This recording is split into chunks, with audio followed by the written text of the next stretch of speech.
मैं भी खैरियत से हूँ। खुदा न आपको बरकत दे।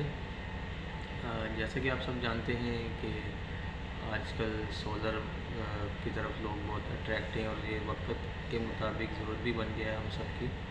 सोलर पैनल जो है आजकल हम सब की ज़रूरत बन गई है, ठीक है। इससे कोई शक डिनाई नहीं कर सकता, क्योंकि जिस तरह केसी का निज़ाम चल रहा है और लोड शेडिंग का निज़ाम चल रहा है, तो ये वक्त की ज़रूरत बन चुकी है।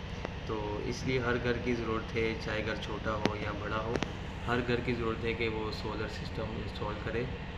कम से कम एटलीस्ट 2 से 3 फ़ैन या 4 फ़ैन तो चलें सोलर पे, तब जाके गुजारा हो, क्योंकि गर्मी की शिद्दत भी बहुत ज़्यादा है और आपको पता है कि गर्मी बहुत है और कि इलेक्ट्रिक के बिल्स का भी बहुत इशू है।